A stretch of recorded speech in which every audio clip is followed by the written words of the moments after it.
optic glass. Alrighty, gang, welcome back to Death Curse Society. We're back with a whole new episode. We got a ton to talk about. I'm your host, Red Crank. I got the Colonel, and I got Zigzag. The Society is calling you. I don't know what these footbads are doing right now, but we got a lot to talk about. So first, let's go camping. You're going to Camp Blood, ain't you? You'll never come back again.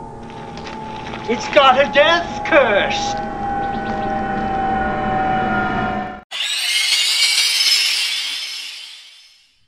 All right, our Let's Go Camping topic this time around is, of course, the most anticipated horror movie of 2019, It Chapter 2, dropped a new trailer on us just recently. Check this out, and we're going to talk all about it. Yes, can I help you? I used to live here. Won't you come in? It's the least I can do. Is it like you remember? Cleaner. Well, you feel free to look around while I get the water boiling. Your hair is winter fire. January embers. My heart burns there too.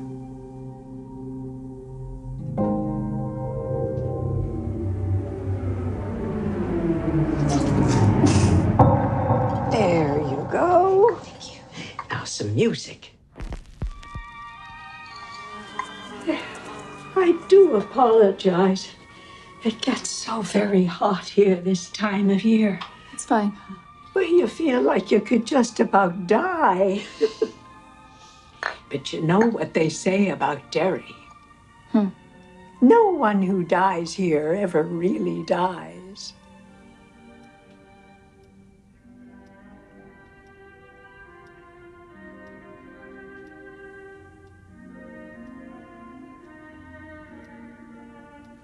But tell me, how is it being back in Derry? It's good. Strange. Strange? Oh, my.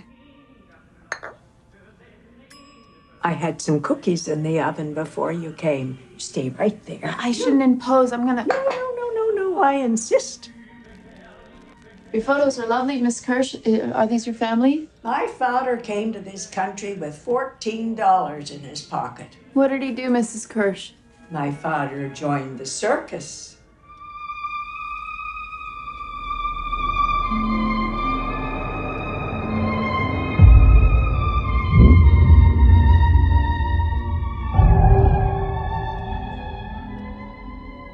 I was always Daddy's little girl. What about you? Are you still his little girl, Beverly? Are you?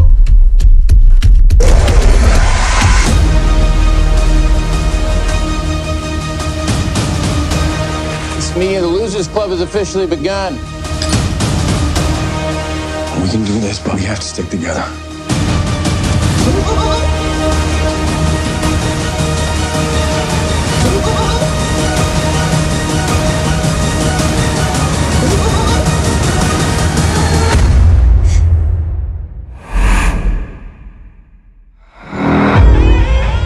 Hello.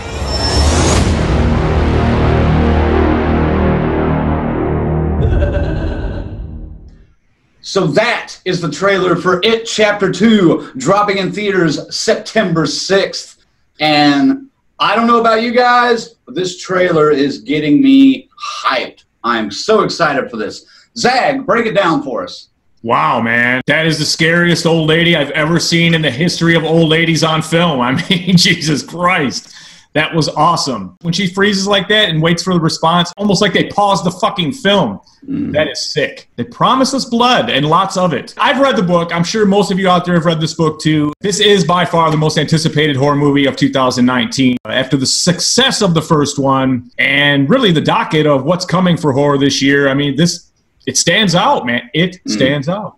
But yeah, I'm looking forward to it. That trailer gave us just a taste of some of the gloriousness coming our way, and September coming, baby. Let's see it. Oh my gosh, let me try to wrap my head around this, because it was a great fucking trailer. One of the best scenes that I can remember from the original TV series to now, just the backstory of Beverly coming back home. That old lady, man, her movements were fucking freaky, especially when she's like, oh, let me go back. The first time she just stands there, she's like, walking back to the kitchen. That shit was awesome. I'm going to disagree with Zach a little bit about her being the scariest old lady we've seen so far. The old chick in Legion and even Exorcist 3 was pretty fucking scary. The nurse in Exorcist 3, wasn't really in like a grandma type role like that, you know? I mean, this was... I don't care. She's old. If her baby factory shut down, she's old, man. And I'm joking. I'm joking. The Legion one, you're right. That one, that was pretty harsh. I mean, honestly, the look of this old lady reminded me of the Legion lady a little bit in the way they kind of looked the same and actually sounded the same when they were in the sweet old lady mode. Good Lord. I'm never going to sleep right again after seeing that trailer. Oh, it's going to be worse in the movie because the old lady's probably going to be buck-ass naked, too. So keep that in mind. That's gonna haunt your nightmares for a while, too, Zag. Damn you, Stephen King. I thought the trailer looked great. It didn't give away too much, which I appreciate. I still don't get, though, how people can leave something in a house and then go back 30 years later and find it. I don't buy that shit. Some belief must be suspended in situations like this. Remember, it hasn't been 30 years, it's been 27 years. So there's a shelf life of 3 more years before it disappears. Just saying. Okay, you know what I mean. God damn it, you particular bastard. I wanted to talk a little bit also about some of the controversial plot lines that were in the book, especially that it sounds like they're going to investigate or dive into in the second movie, like the youthful orgy or whatever you want to call it from their past. It sounds like they're going to go into that and maybe even some of the racism stuff a little bit more and further. I'm interested to see how they look into that with this version of the film, because in the 1990 version, of course, made for TV, they had to water it down a little bit. So, Zag, what do you think about that? You think they're going to get into this? I'm intrigued by this as well because Stephen King, in the story, in the book, when he writes this, it's told almost innocently, like no more serious than like a game of spin the bottle between the kids. That's how innocent it is. You know what I mean? It's not really abrasive at all. As far as the racism stuff, that'll be a bit more tricky in this day and age, I think. It depends which way they approach it. I think they can achieve it, maybe not going as extreme as what they did in the book. And then the other one was when Bev was being abused by her husband at the time. There was some rape and beatings handed out pretty regularly there, and that was the harshest depictions, in my opinion. So, yeah, I'm interested to see how they get all these. Well, I think they're definitely going to investigate Bev's life, later, because in some of those scenes that you see in that first part of the trailer, you can see bruises on her arm. The cast looks great, good versions of each of the younger kids, and the younger kids are coming back for flashbacks and things like that for this edition. Colonel, you got anything on casting to throw in on this? No, I'm with you. I think the cast is great. There's nothing to complain about. They did a hell of a fucking job. But even the younger cast in the Chapter 1, I guess we call it at this point, I thought they did a great job on the cast on that, especially the girl they got to play, Beverly. She did really good. I mean, what this is, here's what happens when everything comes together and the studio puts the money in and you get the right cast and the right script and the right fucking production designer, man. This is amazing. Everything works. I don't understand why this formula isn't followed more often in the horror genre. It doesn't make any fucking sense. Look at the success they're having.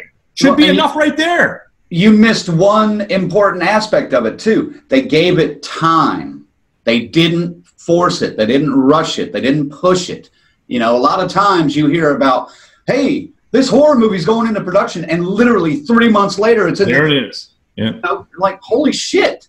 Zombieland 2, literally, they just wrapped it, and it'll be out in 3 months. Yeah. I mean, they film it in a week, and then they shove it in the editing booth, and then they puke it out all over the theaters. Well, I understand if we got practical effects, you don't really need as much time for post-production to do effects and CGI and shit like that. But, a movie like this, clearly we have a whole bunch, and it's the high-end shit, so, it's going to take time. And I'm thankful for that. But good God, man, you have great scripts coming in all the time. This is the way they should all be approached. Now, another thing I like about what they did with this production, too, was splitting it into two complete movies and not trying to cram it into 2 hours or 2.5 hours, or hell, 3 hours now might be the new norm for some. Maybe 3 hours it would have been passable, but anything less would have been completely horrible and a waste of fucking time. Right. I mean, this is going to be close to, once the both run times are thrown together, probably around 4.5, almost 5 hours. As it should be. That fucking book was like, Jesus. And I'm okay with that, you know? Yeah. Most of his adaptations need a wider range of time. You know, you lose so much in an hour and a half. I'm just glad they did all that. They took the time. They had the passion behind it. And I'm looking forward to the final product. I know we're going to get probably a couple more trailers out of the deal. Well, the same weekend that It drops in theaters, September 6th, the DCS is going to be in Indianapolis for Horror Hound, September 6th through the 8th. We may get a chance to see the movie there while we're in Indianapolis. You guys maybe could come out with us if you're going to be in the area. Come watch the movie with us, and then we'll do like a little live review, a quick review about it sometime during the weekend. What do you guys think of that? Talk about instant fucking feedback. Yeah, man. Woo! Yeah, but here's the thing, man. It's it. I mean, this is probably, there's probably not going to be another movie that the three of us will openly, blindly endorse at this point, sight unseen, just based on what we saw with the first half. I'm ready to give it the stamp already, so let's go fucking see it and have a beer and fucking laugh about it and enjoy it. All right, so that's going to wrap it up for Let's Go Camping. It Chapter 2 in theaters September 6th. Get ready, folks. We're going to take a quick break. We'll be back with more Death Curse Society. Stick around.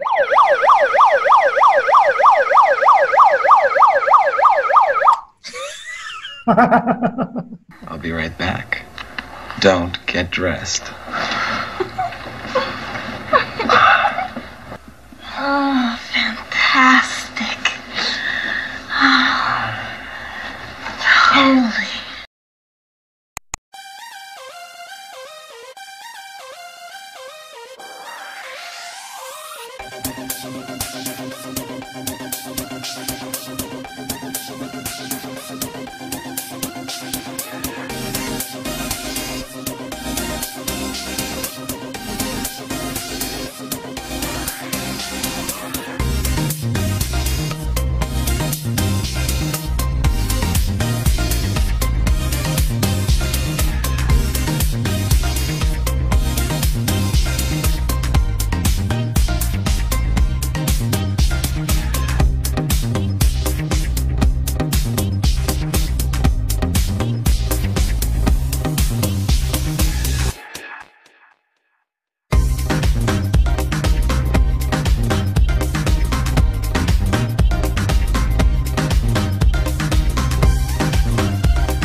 Hi, it's Kane Hodder.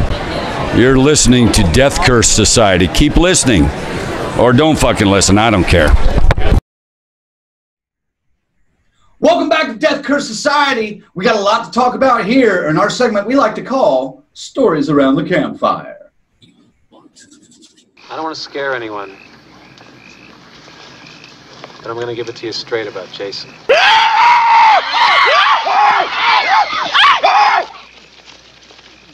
Hey, come back, come back! All right, first up on Stories Around the Campfire, as promised, we're going to talk about The Intruder, which is in theaters now, starring Dennis Quaid.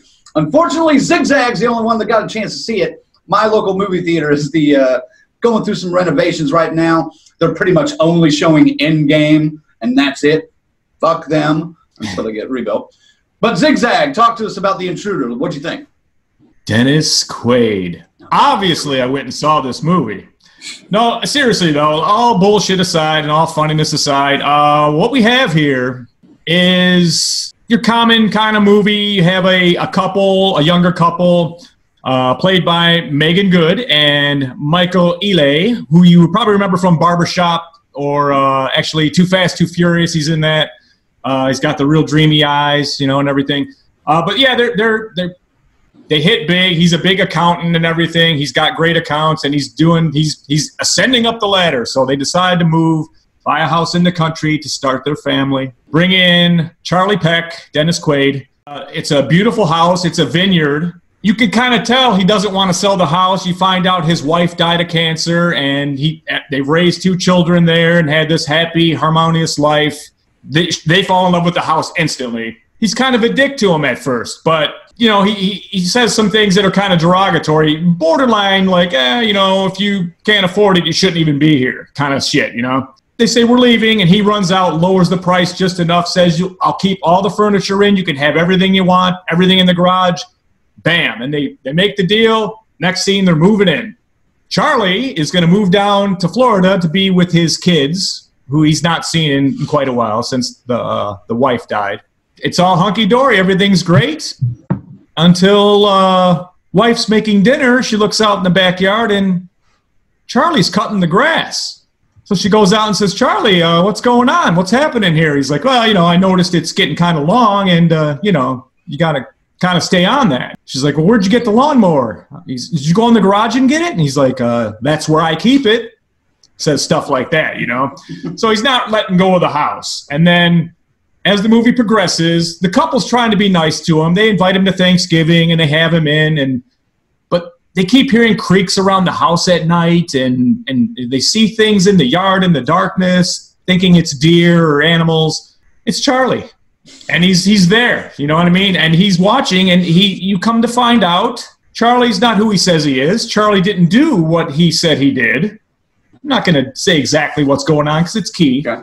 Things get serious, and it's a really good thriller, and not really a home invasion because it's his house. But as things unravel and things get played out, you start to see just how deeply he's connected to this house and what he will do to keep it that way. The movie, it's great. I was on the edge of my seat, and I was thinking in the last 20 minutes, please don't fuck this ending up because I'm loving this movie. I'm not really understanding this because Rotten Tomatoes, it's running at about a 39% right now. Doesn't compute with me. I don't agree with this at all. Groovy, you have seen a movie like this before, but not this way. And I say what you will about Dennis Quaid. He's a handsome man, but he's a fucking nutbag in this, and his slow descent into madness before your eyes is amazing, and he nails it. I'm not going to spoil the ending, as only going to say this. You have seen this ending before in another thriller, and I'll leave it at that. The Intruder, I'm going to give this 7 out of 10, because it does keep you on the edge of your seat, and there are some very good jump scares in it.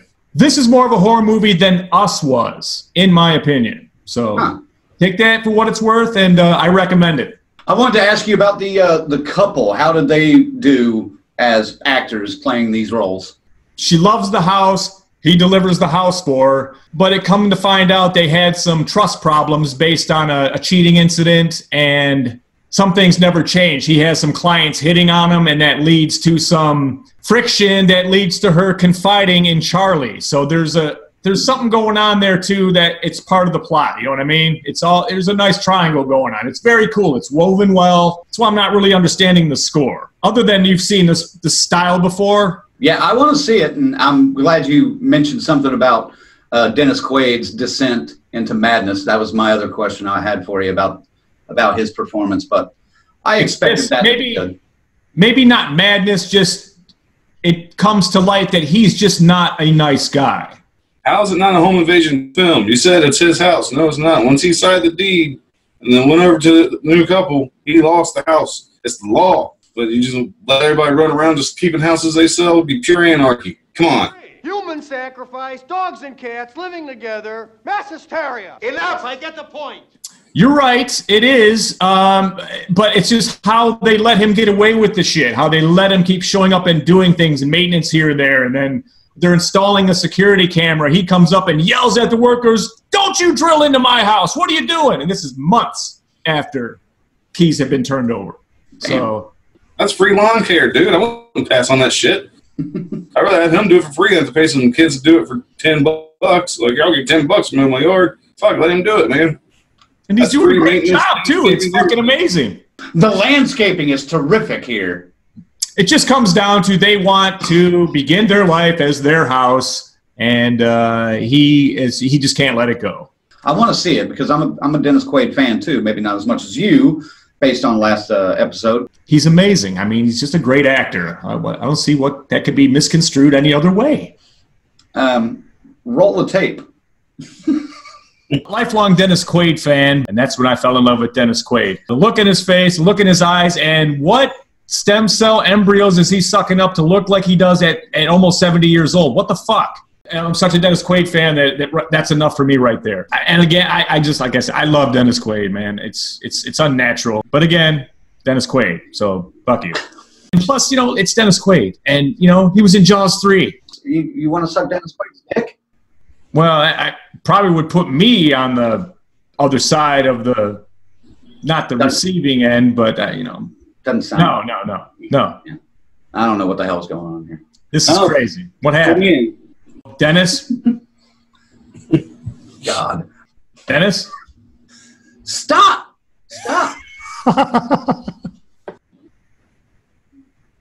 Anything, Zag? Next segment. Okay. That's what I thought. Next up on Stories Around the Campfire for you guys is Robert Englund and Bruce Campbell both have new TV shows. One is Shadows of History on the Travel Channel, going to be hosted by Robert Englund. The other, Ripley's Believe It or Not, is coming back to television, hosted by Bruce Campbell. Colonel, talk to us about these two Travel Channel shows. Okay, well, do you guys know there's not much information on these yet? But granted, for Ripley's Believe It or Not, do we really need information? We kind of all know what the show is going to be. Hosted by the awesome Bruce Campbell. I'm sure we're going to get some wise-ass jokes. It's going to be great. Now, as far as Shadows of History, as we know, that's going to be the show Robert Englund hosts. Shadows of History is going to revisit the frightening, peculiar, and strange headlines from the American press over the years. So that's the one I'm a little more interested in, because I don't know what it's going to be. So Travel Channel, you're going to gain a viewer for a little bit, even though I'm guilty. I do love to watch a haunting on Travel Channel. I got that stuff on the DVR to catch that every once in a while. Guilty pleasure. Love those fucking shows. The acting's so terrible, but it's great. But yeah, man, fucking two legends of the horror world on TV on the same channel. The Travel Channel has kind of turned into almost the supernatural channel of your cable TV world or whatever. I mean, they've got the Ghost Adventures, they've got the Haunting. I think Shadows of History is going to be a 6-episode season, and then Ripley's Believe It or Not is going to be 10 episodes from what I've understood. Zag, what do you think about these two icons of the horror world coming to TV like this? You know, it's great to see him come back and do something to do with horror, you know, or even scary, macabre, whatever. I mean, I get it. I'm into it, though. I like Colonel. I think it'll be cool hearing Robert Englund tell stories in the way he does. You know, he's got a way of, he's creepy. Ripley's Believe It or Not, I mean, come on. We all know what that was. We grew up with that shit. And having Bruce Campbell in there, cracking one-liners, it's a can't miss. You know, I say yes and yes. Believe it or not. We're going to keep on Bruce Campbell for just a moment because the next topic has to do with him, basically, or without him, maybe.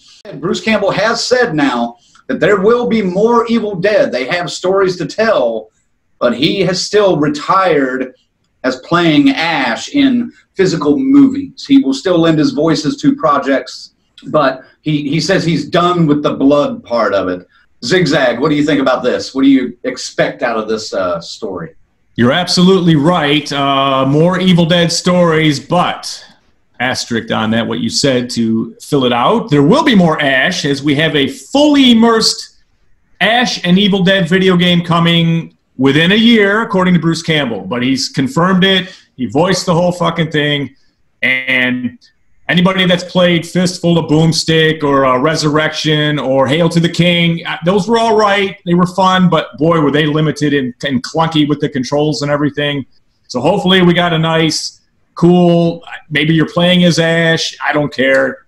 This is another must-buy. But we're here to talk about the future of Evil Dead without Ash. We've seen this already to a degree of success with the Evil Dead remake. I think it's a great thing. I don't think there could be enough. Go crazy. And you're going to have to out crazy to cover that fact that you don't have Ash carrying the load on that side. So I like it. I think it's a great idea. I say bring it on. And shit, I would love to even see fan films on Evil Dead. This is something that, you know, the fan community should turn to. Yeah, you don't see many fan films on the Evil Dead. They pretty much stay focused on Jason and Michael and even Freddy. That would be interesting to see some fan films like that. Colonel, what do you got on this? Evil Dead without Ash. That's going to be a hard pill to swallow. Yeah. But unfortunately, Father Time always wins. This is bound to happen eventually. Okay, so now Zag wants to expand off the Evil Dead remake from 2013, their universe.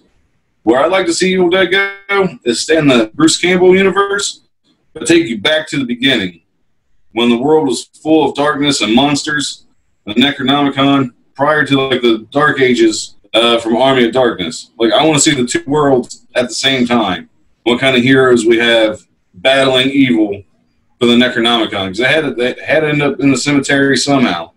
And they knew about this book. Tell us about the book when it was written. So they've hinted at that, like, had there been a season 4 of Ash vs. Evil Dead, they were 100% going back to medieval times again. They already said that. But the key word is, had they, but they didn't. They didn't have a season 4.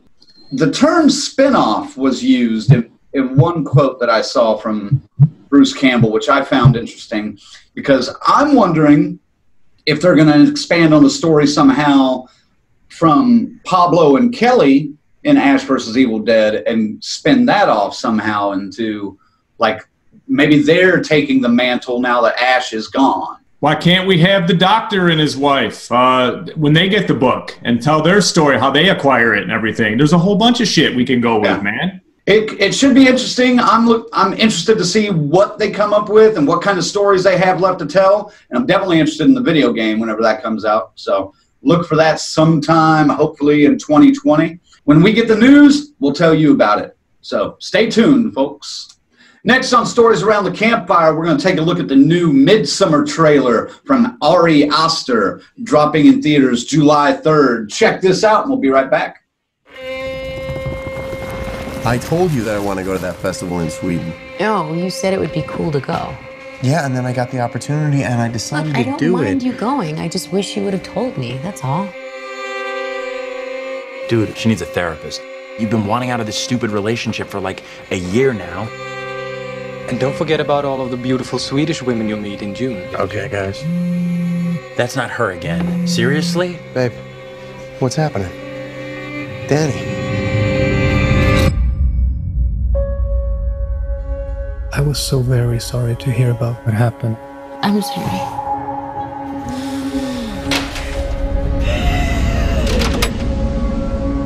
I invited Danny to come to Sweden. You know what she's been going through. Christian says you've got this special week planned. It's sort of a crazy festival. Special ceremonies and dressing up. That sounds fun.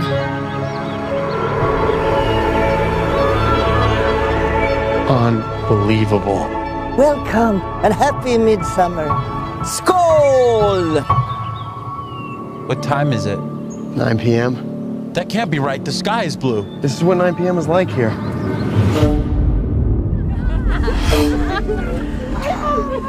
How long have you two been together? Just over 3.5 years. 4 years. Really? Yeah. What do you think? It's like another world. Tomorrow's a big day. Is it scary? What is it? It has special properties. What am I going through? We just need to acclimate. I don't want to acclimate. I want to go. Absolutely not. What's happening? I don't know why you invited us. That's why you look so guilty right now, because you know.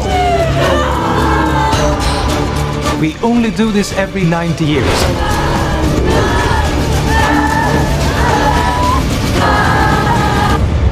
I was most excited for you to come.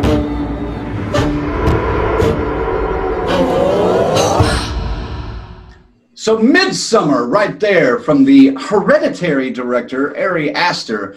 I loved Hereditary when that movie came out. I'm really interested to see what he does with this. It looks But I don't know what to think about it yet. Even this trailer doesn't really tell me, it almost doesn't tell me enough, which I need a little bit more. All you get is this couple that seems to be having a strained relationship at the current time, and then something happens which devastates the lady. But then they go on this trip to almost some kind of cult place in Sweden, and man, it's just, it looks weird. There's some different elements to it. I will say one of the things I like the most about the trailer, and one of the reasons why I expect it to be quite a different movie, is because it looks like 90% of it takes place in just bright-ass daylight. You don't have a whole lot of horror movies that take place in big-ass daylight. I'm curious about that. So I'm looking forward to it. Zag, I think, has a differing opinion. Talk to me, sir. Just, I don't know what this is. I want to get on board with it, but it just, to me, I think he kind of got the vibe from the first movie he made that, oh, this guy makes some really off fucking weird shit, man. Now he's trying to out-weird himself. It's too much. It's like it's force-fed. It's insisting upon itself. It insists upon itself, Lois.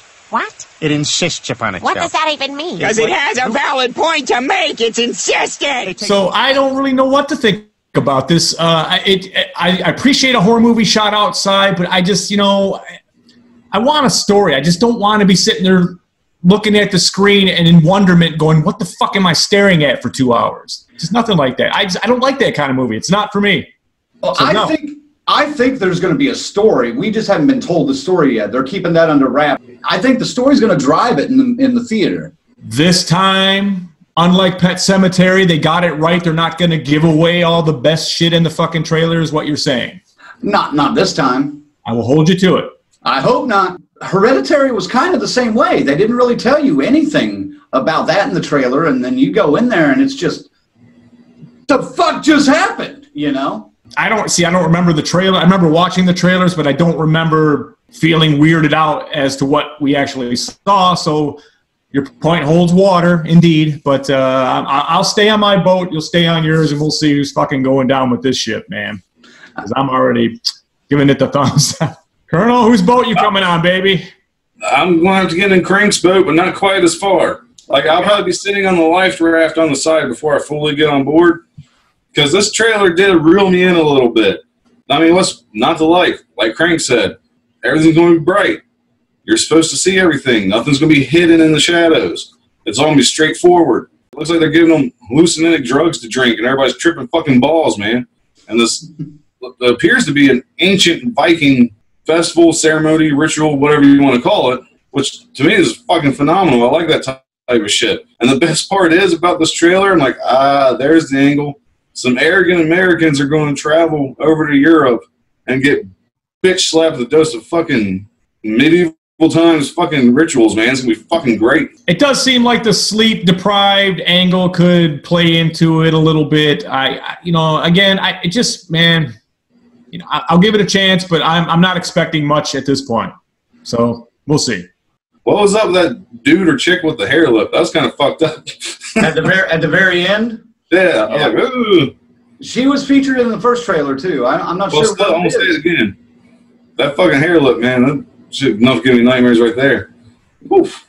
More than the grandmother in it? Yeah. Damn. Yeah, I'm not a bitch. Old ladies don't fucking give me nightmares.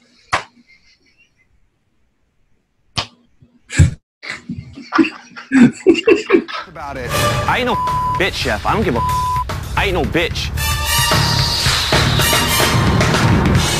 What? I'm not no bitch. I ain't no bitch. Ooh, I'm scared of grandmothers. Ooh. All right, Zag, any rebuttal on that? No. Midsommar in theaters July 3rd. Check it out. Another topic to talk about on Stories Around the Campfire is the new Red Band trailer for the Zomcom, The Dead Don't Die. Check this out. We'll be right back. Is our plan to inform people about the zombie danger before it gets dark? I guess so. Because we passed Farmer Miller's place a little while ago, do we need to inform him? Fuck Farmer Miller. Oh, okay. die. Are you in this together? So how the fuck do you kill a zombie? Slow down a second, Cliff. Excuse me. You gotta kill the head. Kill the head. Decapitate. It's the only way to kill. Jesus. You gotta get prepared. Oh, that's bad. Yuck. That's unfortunate. She's alive? Holy shit. Look out, kids. The dead don't die. I got this, Cliff.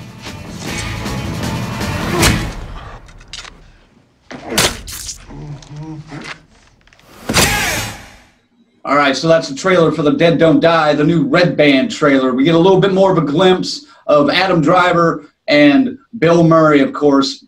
Looks like a great performance from Bill Murray, which most of the time they are. I'm excited for this one. Ziggy, talk to us a little bit about this. We told you before when we saw the first trailer that this was going to be just the kind of slapstick, dry humor that the DCS loves to take down. And in the Red Band trailer, in the first line of the fucking trailer, fuck Farmer Miller from Bill Murray. That's all I needed to hear to prove that's exactly what we're going to get here. And I can't wait. I'm looking forward to this one way more than Zombieland 2, I have to say, at this point. At this point in time, yeah, I would have to agree. I mean, I kind of know what to expect from Zombieland 2. I'm not quite sure I have a full grasp of this one yet, but I like that line too, because I love the fact that they're just, oh, shouldn't we go back and warn him about what's coming? No, fuck Farmer Miller. This movie's gonna be awesome. I really hope I'm not hyping up too much personally where I'm letting down. But like you said, this is the dry fucking humor I live for. I'm sure people have picked up on it sometimes. I'll drop some dry humor gems on an episode here and there. I was like how Adam Driver is a zombie expert. You know, a lot of people like he knows what's going on. But man, when they're in the police station and he grabs that dull ass machete, just swipe their neck and just get stuck against pull down and keep fucking doing it until it comes off. I was fucking losing it, man. That's real life shit. That's not gonna come off clean. It's gonna be like, what the fuck? Come on. Exactly. That's what I'm talking about. It takes, I mean, because every other movie you've ever seen, just my head's flying. You know, this one is more kind of real, and the zombie's still alive and reacting to it like, what are you doing? You know, yeah, this just looks so tongue-in-cheek and so sadistic in a way that I'm just really looking forward to it. And I can't get enough of Bill Murray. I grew up on Bill Murray. He was probably my favorite Saturday Night Live cast member of all time. The Dead Don't Die in theaters June 14th. Guys, don't miss out on this one, because if this one does well, I have a feeling we'll get more, not sequels necessarily, but more like this. And this looks really fucking good. So check it out. All right, another trailer for you guys to check out right here. Rock, Paper, Scissors, coming out July 23rd. Take a look at this and we'll be back. Do you want to play a game with me? What kind of game? Rock, paper, scissors. 1, 2, go. Paper covers rock. Break! Take him down! Peter and I have made great progress over the last decade. I feel completely certain that he is free of his demons. Wish I could believe you. Yes? I'm your new neighbor. Don't you know who that is? Peter's last victim. My sister. What are you up to? It's Dr. Bauer, just checking to see how things are getting along in the old house. Nothing out of the ordinary. Hush, little baby, don't say a word. You're no match for him. I don't want to see what happened to your sister happen to you. You're quite the spitfire. Oh, you have no idea. Rock, paper, dead.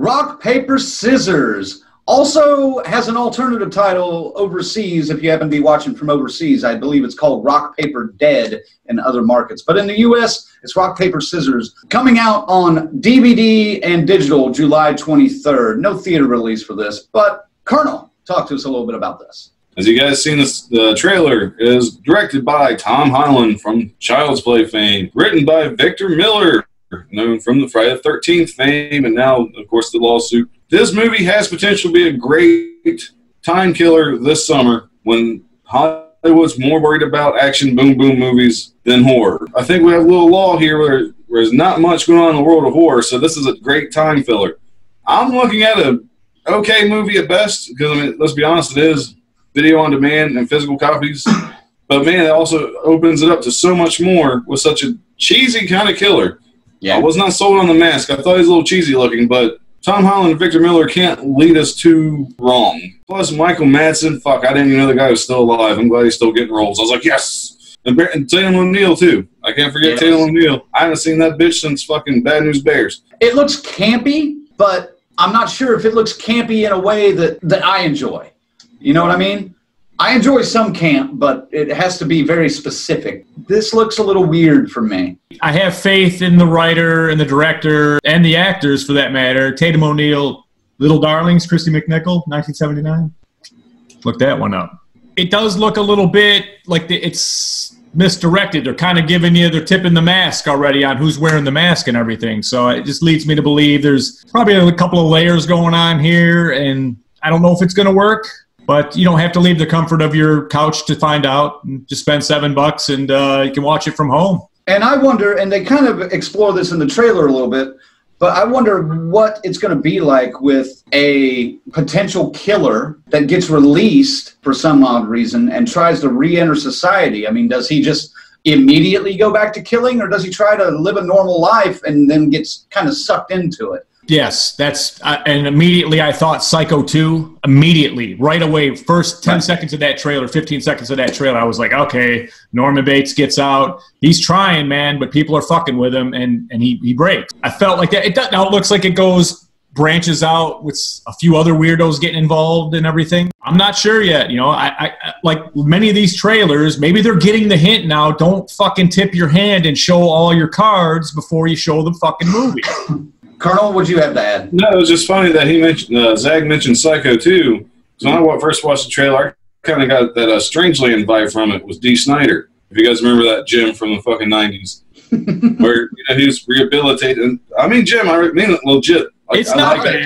Man, it's a good movie. No, I get you. I ain't talking shit on Strangeland. It's good. But yeah, like you said, he was rehabilitated, and what'd he do?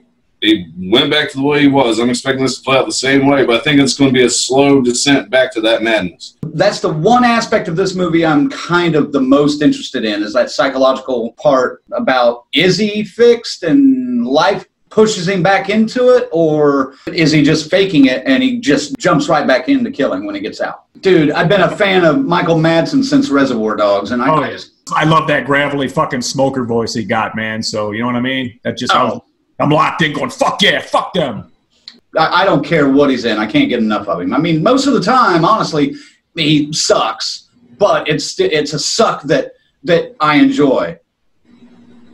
That didn't sound right, but you know what I mean. I can give you Dennis Quaid's number. I said, goodness gracious, Rick balls of fire.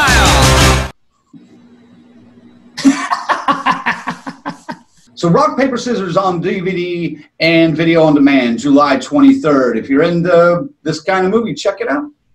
We got a little bit of Lost Boys news for you next on Stories Around the Campfire. It turns out that the pilot is being recast and reshot for the CW. Big shock, right, guys?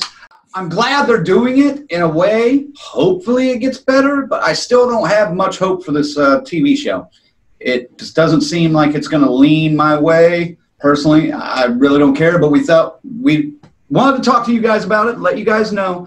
Hold your horses on the Lost Boys TV show coming out on the CW soon. Colonel, you got anything to add on this? This could be a good thing for the series. It has to be a good thing for the series, because it seems like the CW brass really wants to come out of the gate with this one and have it done right. But it's the CW. I'm not their demographic, so I'm not really looking forward to what they're going to release. Could be good. They could prove me wrong, but I'm not a teenager anymore, man. I don't want to hold too much judgment over it until we actually see it, but I just don't. I don't have hopes. I don't have high hopes for it. I barely have low hopes for it, so we'll see. Come on, man. Does this really surprise anybody out there? Any true horror fan? We fucking told you this shit 6 weeks ago, man. Give me a break. This is ridiculous, and whatever they come up with here as a reboot, again, on the rebooting of something that we actually like, yeah, expect trash. Sparkly, glittered trash. It's going to suck. Yeah, I stand by it again. I don't care what they do to it. They could get the original fucking cast. They could get Corey Haim out of the coffin and prop him up, and it would still be better than what they're going to give us. Okay? So just, I say let it go, because it didn't fucking work. You see what you're going to get. All right? Apologies to Corey Haim and his family. But his rotting, pus-dripping, maggot-ridden corpse propped on a stick up his ass would look better and be more entertaining to me than what they are going to give us with whatever the fuck this thing is and whenever it comes out. So take that for what it's worth. Corey Haim, rest in peace. Thank you for the first one, but this is ridiculous. It's a train wreck, man. Bail out. Sounds like you already did. I'm uncomfortable now. Just a little bit.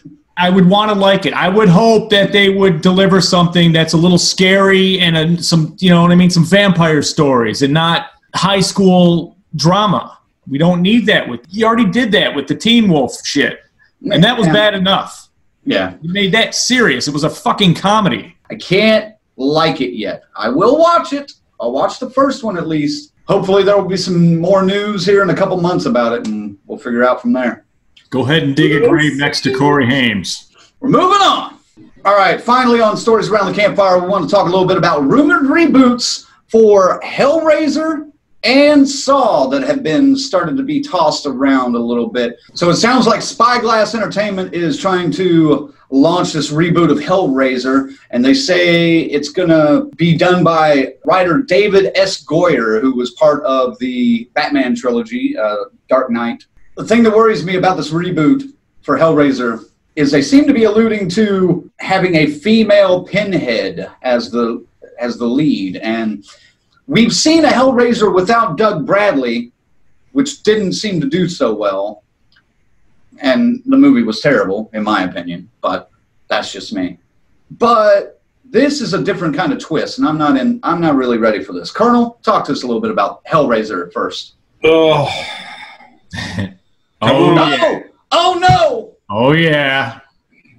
You know what? Actually, psych. Because really, I thought Paul T. Taylor, who played Pinhead in Hellraiser Judgment, actually did a pretty good job as Pinhead. He wasn't as bad as that fuckwad from Revelations or whatever it was. Nah, that was the one I was thinking of, yeah. Yeah, that movie was shit. David Goyer taking over writing. Batman Begins is a great fucking film. I have faith. And if they decide to go with a female Pinhead, you know, everybody don't. I know a lot of people hate when they do gender reversals, and I do too, to an extent, whether it be male to female or female to male. But this is one where I think it'll be done properly, and it's not going to take away from the character. Because the female Cenobite in the first Hellraiser was just as good as fucking Pinhead. She just didn't have the great lines. They're supernatural. They're not people.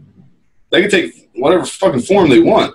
Which I think if it's done properly, it can work. That's why I actually the psyche guys put the glasses on. I'm not against that as much as other people. I'm being open-minded for once. The Hellbound Heart is the story that Hellraiser is based on. Right. And I don't believe the Hell Priest was a priestess in that story. In fact, I know he's not because I just witnessed Doug Bradley tell a story of how he's portrayed in the Hellbound Heart. And he's got a very breathy and high squeaky kind of voice, like, oh, your suffering will be legendary in hell, you know? So, yes, you know, and that's how he did it. And it was like, I think that would have been ridiculous as to what they gave us, which is actually scary. But we're talking about rebooting, so I guess anything's on the table or off the table. You want to make her a priestess, just make it original, man. Colonel's right with that point, is the Cenobites are what they are. No one's in charge. They're just there. He was given the lines. Anybody could be anything in any form, and I agree with that 100%. I'm a little nervous about reboots anyway most of the time. We can't necessarily fall too much in love with the actors that portray the original characters, though. We can't fall in love with Robert Englund as Freddy Krueger so much that we can't look at somebody else playing the role because he's not doing the role anymore. Doubtfully doing the role anymore. We can't fall in love with Kane Hodder or Doug Bradley playing Jason or Pinhead constantly because they might not be around much longer to do the roles. You know, things like that. I understand that, but that just seems like quite a twist from the original story that I'm not necessarily looking forward to, but it doesn't necessarily mean I'm just going to hate the movie or boycott it or anything like that. Like Zag says all the time, don't fuck this up. The other reboot that's being rumored right now and actually already has a October 21 release date scheduled is Saw from Twisted Pictures and Lionsgate with Chris Rock attached as an exec producer and story coming from Chris Rock, which seems interesting to me.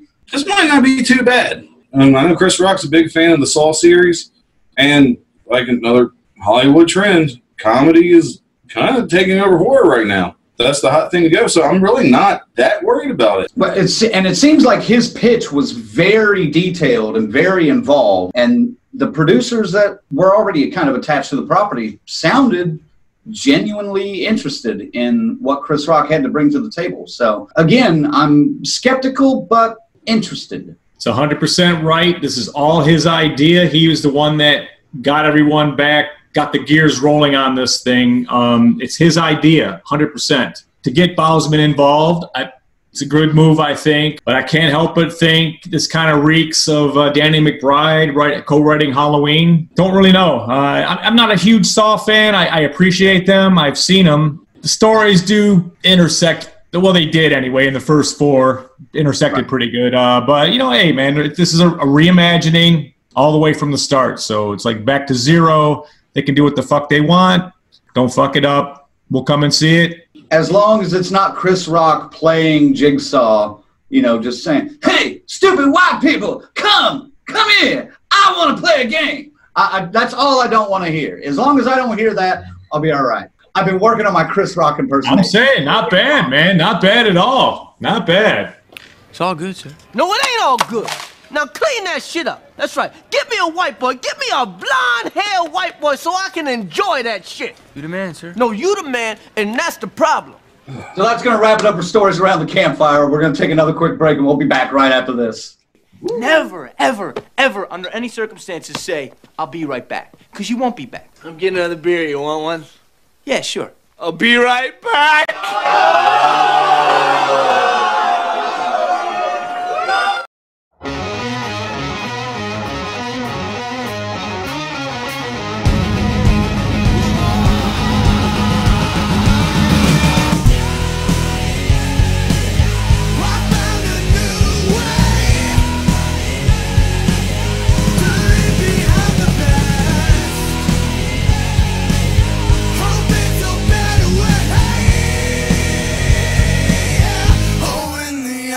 Glass. Do you like Death Curse Society? Support the DCS by advertising with us. We have several different ways to advertise. Sponsor a segment or a complete show, 30 or 60-second commercials, product placements or service discussion, banner ads with links on our interactive website, full website page sponsorships, get Facebook and Twitter mentions from our host or special guest, special shout-outs on our YouTube channel, and more. You can even advertise regionally through our website and keep your costs down, or ask about our package deals to save even more. Visit our website at deathcursesociety.com and click on the advertising sponsorship link under Contact on the main menu. Thanks.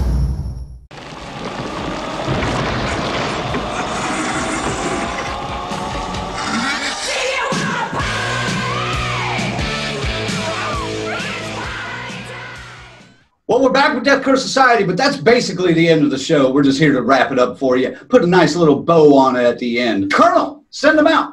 No, I'm so disappointed the show's coming to an end, but I want to send a special thanks to Phil Moore for without their program, none of this would be possible, or at least as good looking.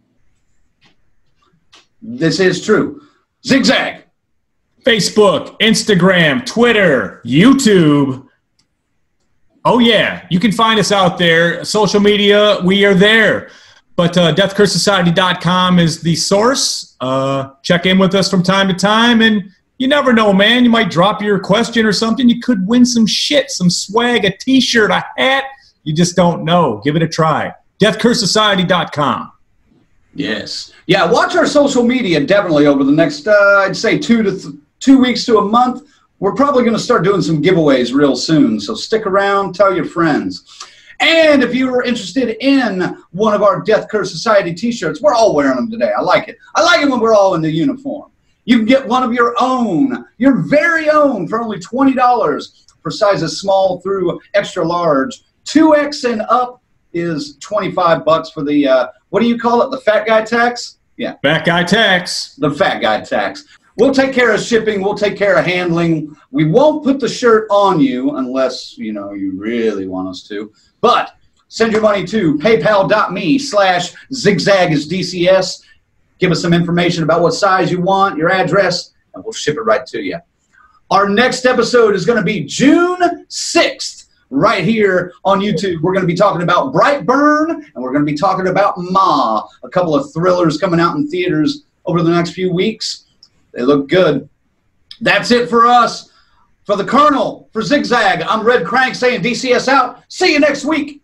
Woo! The society is calling you. Woo, woo, woo,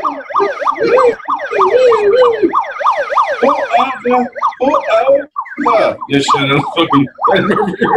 All right, give your son his toy back.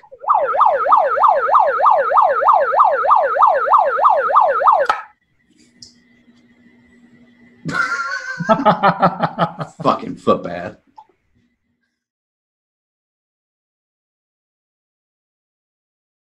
If you've heard him speak, what the fuck was that, man? That was a sneeze. Sorry, man. Okay. Bless you. I tried to hold it as much as I could, and then I made a weird face, and I was like, nope, I can't do it anymore. So do that segment again if you can. Dead Don't Die is in theaters on June 14th.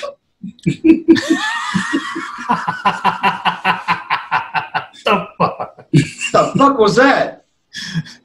That was a sneeze. I tried to hold it. I was like, just let go.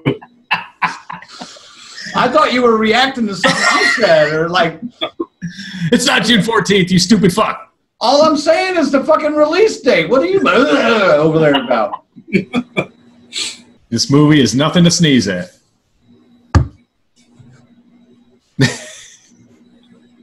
Really, dude?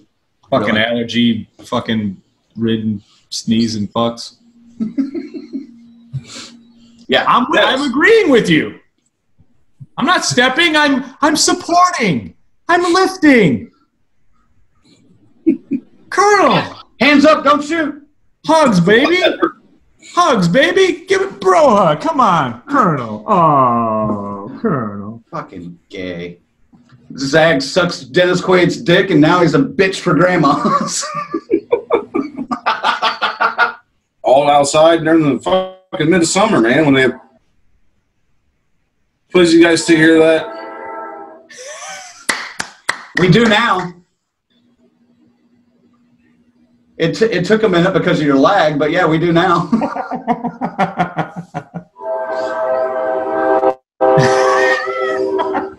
Get your siren out. Get your siren out. Get the bullhorn.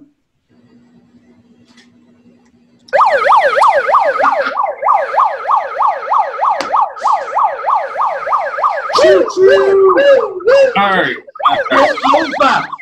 Over. All aboard.